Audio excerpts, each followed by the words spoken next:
Hello, and welcome to another episode of the Markets at a Glance series. My name is Rufus Kamau, Markets Analyst at FX Pesa. Apologies for that. So today we'll be having a very interesting session. Remember, it's very close to the market open or to the New York session. So the New York session is the period around which the US stock markets are expected to be opening, and as well as America's commercial banks. So during this period, you expect that there will be increased volatility in the markets, since this is the period where we have the most news announcements affecting the US as well as some European nations. And at the same time, there's an overlap between the London session and the New York session. So once you join in, kindly say hi on the live comment section, and these should confirm that everything is working just fine. So let's get started. I'll be starting by sharing the economic calendar, basically showing you what's currently happening.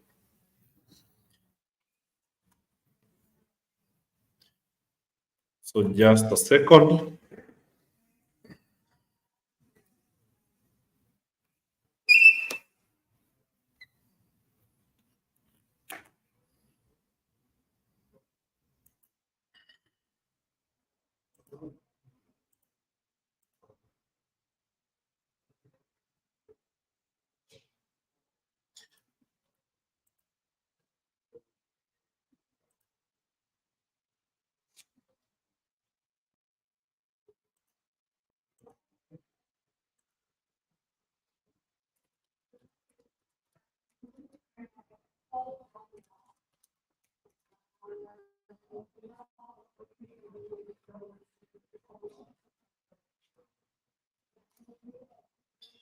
So with the economic calendar, we have seen a new development in the most released Canadian report, basically showing that inflation in Canada in the month of March jumped by 2.9% year over year, which was higher than the previous reading of 2.8% and higher than the expected 2.7%. So that was a big surprise in the market, and also it is expected, that is, a lot of investors expected inflation to be moving on the upper trajectory, especially considering that oil prices have been moving up. Then when you look at core inflation, it was up by 2.0%, which was lower than the previous reading of 2.1% year over year, and the forecast was much lower at 1.8%. So in the month of March, the basket of consumer goods and services increased by 0.6%, which was higher than the increase of 0.3% reported in February. So as for core inflation, there was an increase of 0.5% in the basket, which was higher than the 0.1% that we saw in February. So both of these factors combined basically show that inflation is on the rise again. And this makes things a little bit complicated, especially when you consider the Bank of Canada has been looking to potentially consider cutting interest rates. So with inflation on the rise, up at 2.9%, makes the job a little bit more difficult. And in this case, we have an expectation that the Bank of Canada may continue holding rates higher for longer, and that is expected to be bullish for the Canadian dollar. So when I talk about the Canadian dollar being bullish, it's not just the Canadian dollar, but also you have to compare the currency with other currencies. So if rates stay higher for longer in Canada and the Canadian dollar strengthens, we have to compare those rates with other economies. So the current rate in Canada is 5.0%, in the US is 5.50% of the upper limit, which means that interest rates are still significantly higher in the US than Canada. So you may not expect the Canadian dollar to be gaining much against the US dollar. However, if you look at currencies where the interest rates are much lower, then in that case, you may expect that the Canadian dollar should be making some gains against those currencies. So besides that, we don't have any major economic news coming up in the afternoon. So on the next part of the day, we'll be focusing on speeches from several Fed members. So from 4 p.m., we'll be getting a speech from Fed member Jefferson. Then later on in the day, you'll be getting a speech from Fed member Williams. Then from the UK side, Bank of England Governor Bailey will be presenting a speech. Bank of Canada Governor Macklem, and most important at 8:15 p.m. is a speech by the Fed Chair Jerome Powell. So this is expected to cause some much volatility in US dollar pairs. And then at 11:30 p.m., just 30 minutes to midnight, this is when we get the API crude oil stock change. This is very important for crude oil traders, and it could bring in some much needed data to stimulate volatility in oil prices. So that being mentioned, that's the expectation in terms of news for the day. And now as we head into the New York session, the real question that investors are asking themselves is that, are we done with the current geopolitical risk happening between Israel and Iran? So as the title of the webinar today suggests, we will be looking to understand what's currently happening between Israel and Iran. So about a week ago, what we saw was Israel allegedly striking Iran at a place in Damascus where Iran holds its consulate. So after the strike, Iran vowed that it will retaliate against Israel. So that dominated the market news last week, as we did not know whether the retaliation will happen or not, and we did not know the scale or size of the retaliation. So as a result of that, we saw the market reacting in different ways. So I'll try and share my charts to show you how the market was reacting. So let me try and share a different screen. And in this case, I'll be looking at the charts. So from the charts, I want to focus on the market reaction last week. And I'll be starting with the dollar index, then move on to gold as well as other assets. So for the dollar index, you can see that it was pretty much bullish. So what we continued seeing all the way through to Friday was the dollar index continuing to rally against the other currencies. And this was as a result of the priced in risk that would potentially come out of an escalated geopolitical tension between the state of Israel and Iran.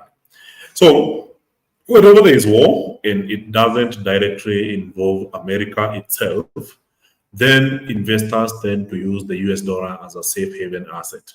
So they'll tend to liquidate their risky positions and put their money in cash or the dollar, and that creates dollar demand and it drives prices higher. So we also saw a similar reaction in gold. So in gold, you can see how the market was almost moving sideways before it made a very strong rally on Thursday, and then on Friday it broke into a new all-time high of $2,430 per ounce of gold before erasing some gains towards the end of the day as we approach the weekend. So then fast forward, during the weekend on Saturday evening, just past midnight, this is when we had Iran announcing that it had sent several drones and missiles towards Israel, and that caused a lot of tension in the markets as investors were expecting things would escalate. So during the weekend, a majority of markets are closed except crypto. So in this case, markets would not be able to react. So after the UK as well as the US intervened and supported Israel to neutralize the threat, making sure that 99% of the attack was thwarted, then there was calm in the markets on Monday. So as a result, we saw the price of gold making an impressive bounce from this area here and ending up at this session high towards the end of the day on Monday. So today we have seen little to no volatility. So it was more of a sideways momentum in the morning. Come the London session, the market made a big drop. I don't think it's that major, and then continued with the sideways momentum. So in this case, we can see market pricing in a war premium risk, then pricing it out, and now on Monday, market attempting to recover, which means that if the geopolitical tension does not continue, then the prevailing trends should continue, and this means that gold continues with the current bullish momentum. So for equities, which were the most affected, if you're expecting an escalation in war and you don't know how this will affect companies, most of the time you'll find that investors will be moving from these risky assets. And we saw it happening last week. So we saw a majority of investors going for short selling positions or exiting their bullish positions, leading to a downfall in the Dow Jones index. So on the week, this is where we started, and the market kept going down and closed on a low. And then for the Nasdaq or the UT 100, it was a similar thing. Market opened here, attempted to test this trend line, moved down, rallied, and then moved down towards the end of the day on Friday. So this week, we have seen an attempt at recovery before the market dropped further downwards. And then for the S&P 500, it was a similar story. Market opening at the session high, retesting the area a few times before dropping, and then dropping even further on Friday. And then this week, it has continued to move further downwards.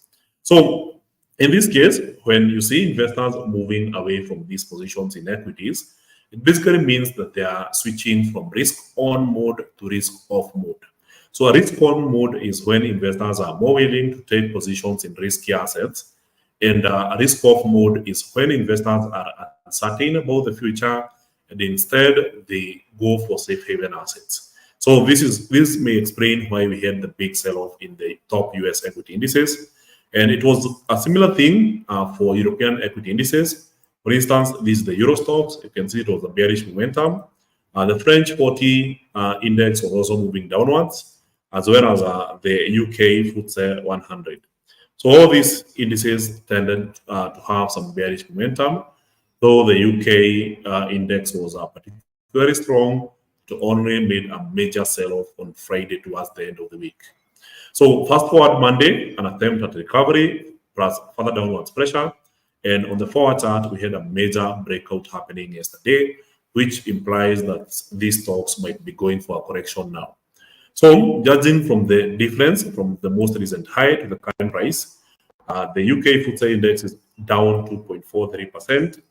And for the US indices, if you start with the Dow Jones, we can see from the most recent high, it's down about 5%. For the Nasdaq, if you measure from the most recent high, the current price, it's about 4% down.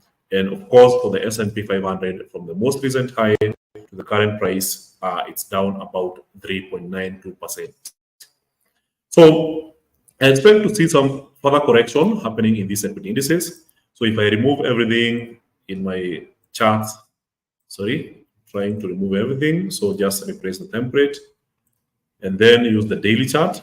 Then you should see that this is clearly a correction that has not happened before. So these corrections have only lasted 2, 3, or 4 days maximum. And then the market continues moving higher. But in this case, we have already erased the gains that we saw last month. So we are already on 16th of April, but the entire price action and gain that we saw in March has already been erased in the S&P 500. So if we do the same for the Nasdaq and go to the daily chart, and then we look at the previous month versus this month, price had opened here, closed higher, and now the price is lower than the open of last month, which means that we have erased the gains that we had made last month, and it's the same thing for the Dow Jones. So I clean up my chart and go to the daily chart. So we look at the price action of last month. The period separators represent a month. So last month price opened here, closed on a high, and now this month we are just 16 days in, and we have already erased the gains of the last 2 months. So whatever happens in the Dow Jones in February as well as March has already been erased in the first 2 weeks of this month, which means that we are in correction territory. So with that in mind, now we will try and focus on what might be next going forward. And in this case, we'll try to go for, some updates on some major news networks.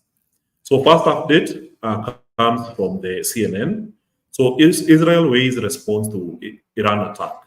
So as we speak right now, the war cabinet in Israel is still considering to make a retaliation from the attack it faced from Iran over the week. And that's quite a challenging thing that investors are trying to price in. So US expects limited scope Israeli response against Iran, sources say. And among other headlines, Israeli military chief thanks UK for joint defensive effort against Iranian attack. Budget airline suspends services in Tel Aviv, Israel until late October. So Israel's war cabinet is holding its fifth meeting on response to Iranian attack. So this is the one thing that a lot of investors are concerned about, because if Israel decides to retaliate against Iran, then Iran has already given its commitment and said that if Israel responds, then it will also respond, and that would turn into an ugly scenario, and everyone is trying to price that in. So as long as there is uncertainty in the markets, then this fear is causing a lot of investor sentiment as well as investor decisions, leading to the downfall in equities and the increase in the valuation of safe haven assets. And among the top safe haven assets, I've mentioned there is the dollar, there is gold, and some investors might also be considering going for Bitcoin. So that's the scope for today's presentation. And now we can cover a couple of charts, try to identify where the opportunities may lie going forward. So let's get into the charts and try to understand where things might be headed. And once we cover the charts, hopefully everyone will approach the New York session from a more informed perspective. So clearly, for the Dow Jones, the day has been pretty bullish since the start.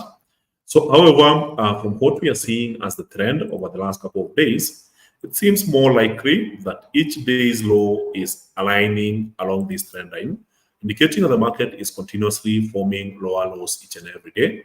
And also, if you consider the highs from here to here, they were pretty equal. But now, from this point going downwards, we are seeing what looks like a channel of the market moving further downwards. So, well, this might be taken as equal highs for the last couple of days here. Then the market has continuously formed lower highs, which implies that we might be on a downwards momentum. And in this case, as we observe today's price action, then the bullish momentum is not expected to exceed this area. So this will be the price action area to observe. So once the market gets to this area, around 38,118, then perhaps we start looking for short selling positions. So it's a similar thing across the major US equity indices. So for the NASDAQ, there has been an attempt to pull back upwards, but the bearish momentum is much stronger. So in this case, after the market broke this support area here, which had been tested thrice, first day, second day, and the third day, we are seeing an attempt to move higher, which is potentially failing, and we could be seeing the market headed lower. So I remember about a week ago, we were talking about this particular trend line being a major resistance, and the market forming lower highs, and now with the current low that we are seeing here being lower than the previous 3, 4, or even 5 lows, then we should be considering that the market could be headed much lower and start looking for short selling positions. So for the US 500 or the S&P 500, we can say that it's similar with the Dow Jones. We had an area where the highs were relatively equal. Then we moved to this sequence where the highs started getting significantly lower. Then we also observed this to be the current trend line on the lower side, indicating that the market is forming what I would describe as lower lows and lower highs. And with this in mind, it makes more sense to look for short selling positions when the market makes a rally. So while the market is attempting to go up, but potentially we could be seeing something similar to what we saw on Monday. So market moving up, and once it gets to this area, making a drop. So on Monday, this is how it happened. Market made a rally here, and then towards the New York session, there was a huge drop. So the huge drop moved from here all the way down, and now we could be entering another sequence of the same market making a small rally and then a much bigger downside momentum. So as for Bitcoin, we saw the market experiencing panic selling during the weekend. So remember, Bitcoin charts were open, so there was a big drop all the way down to $60,000. Then a good recovery followed by Monday, further upside momentum, which topped around $66,800 per Bitcoin. But then towards the end of the day, there was some sell-off, and now we are seeing some sequence of candlesticks that might be indicating some form of hope that the market may be looking to bounce from here. So the long lower tails are indicating rejection of lower prices. So potentially we could be seeing the market bouncing from here and now headed towards the upper trend line here, which was the projection that we had on Monday. So in this case, it's still tenable that the market could potentially jump from here and rally towards this upper trend line, undoing the previous projection from the previous low. So as for oil prices, we have seen a bounce that we discussed yesterday during the market snapshot series, where we saw this area as an area of interest for support. So the market bounced from here before retesting again, but eventually made a good rally towards the end of the day.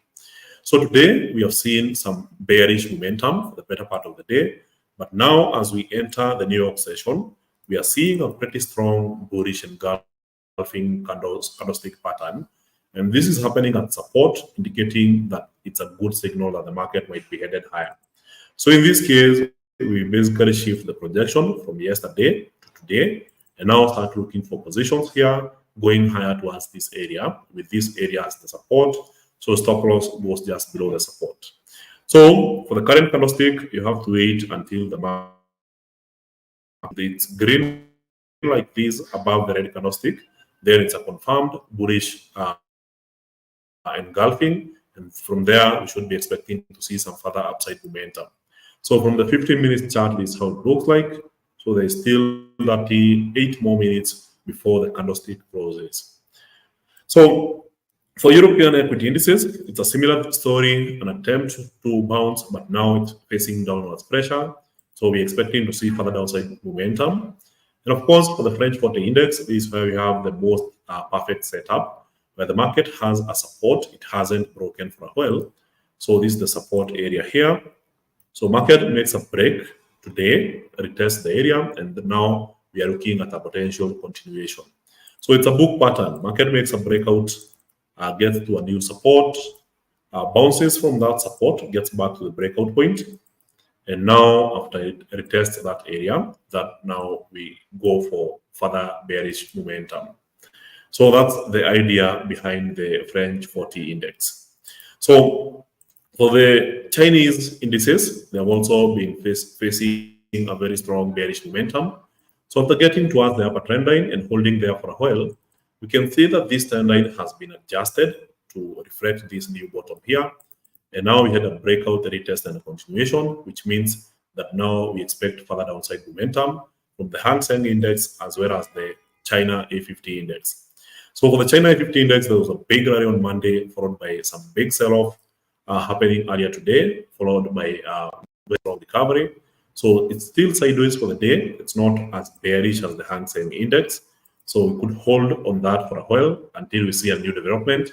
And of course, it's a similar thing for the Japanese Nikkei 225 index. So we hold on to it until we see some form of activity, because today seems more of a consolidation.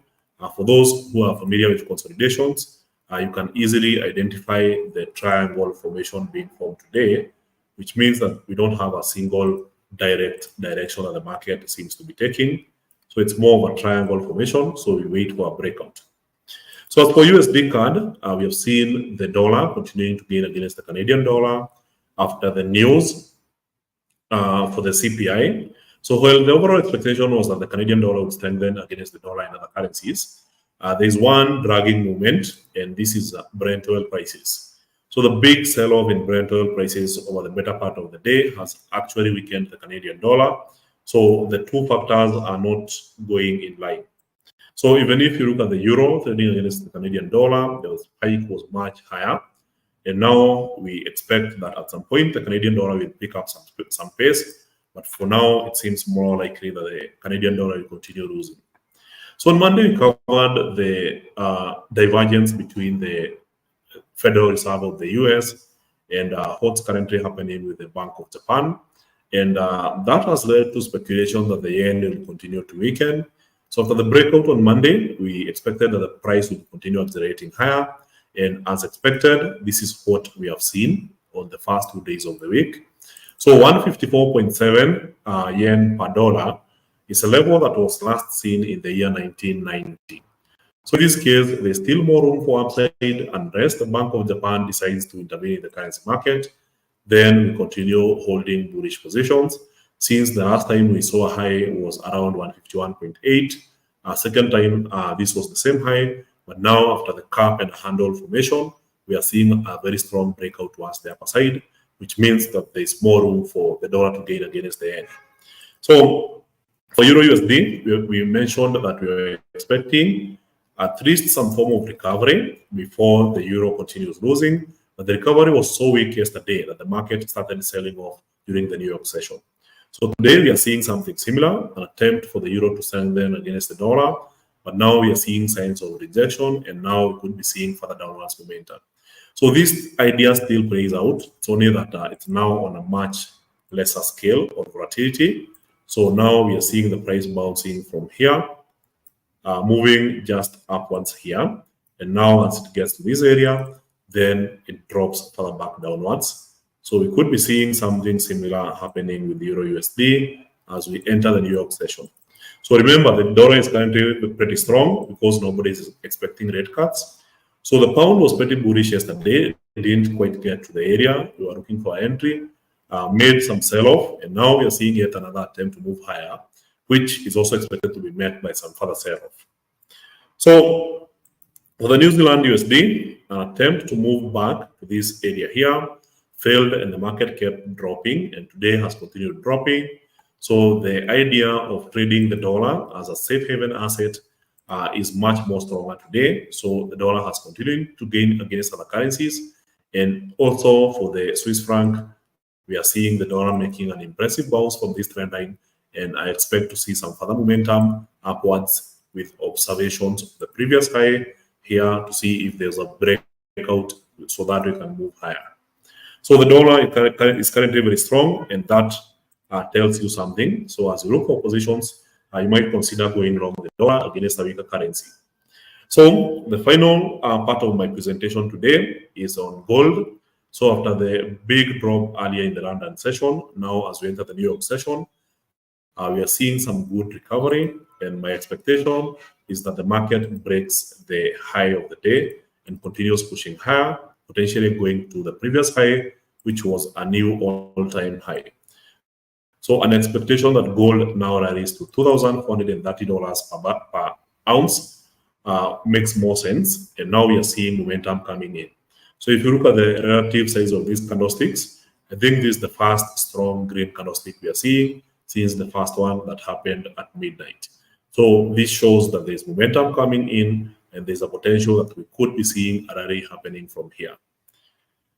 So that marks the end of my presentation. Now I'll check on the comments, try to respond. Hopefully I'll get to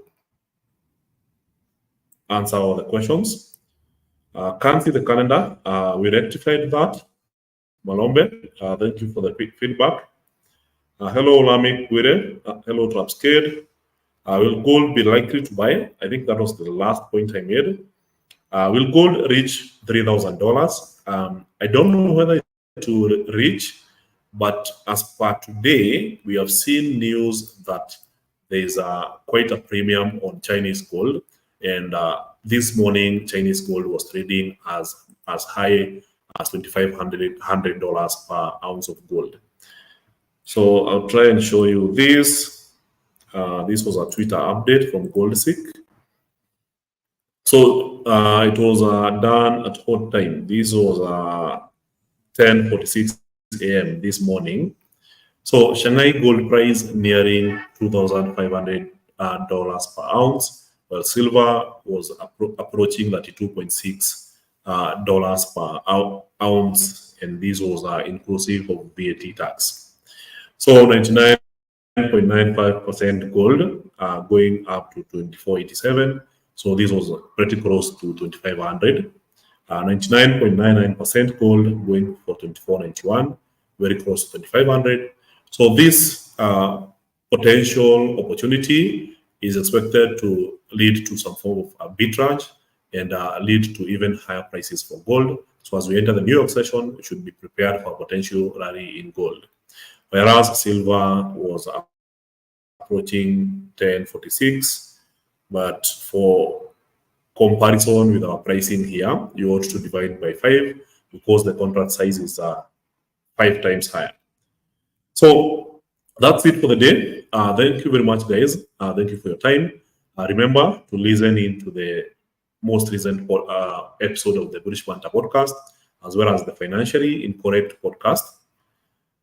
So high probability trades on pairs for today and tomorrow. I think gold is a pretty much good bet. We have already discussed that. Can we expect Bitcoin bull run after halving, or will it dump fast because of panic and uncertainty? So this is a good question. I think what we are seeing is that the Hong Kong spot Bitcoin ETFs have already been approved, and they should start trading later this month. And the halving is just happening on the 21st of this month. So with those two news coinciding, whereas US spot Bitcoin ETFs are still buying more, then that should potentially prompt a very nice bull run. So I'm not sure about it. We'll have to wait and see. But for me, I'm long on Bitcoin, so I'm holding for the longer term. So that's it for the day. Thank you very much, guys. If you'd like to open an account, make sure to check the links below. Remember to like the video, share the video with other traders. Hello, Peter. And lastly, make sure to go through the Novice to Pro series available on FX Pesa YouTube. That is, if you're a beginner, it will help you transition and understand the terms that we present on these sessions. So as usual, this is Rufus. I appreciate you guys, and I hope to see you on the next session. Remember, you have the market snapshots running every day, Monday to Friday at exactly 11 a.m. Make sure to subscribe to the channel so that you can be notified whenever we have a live session. Thank you, guys.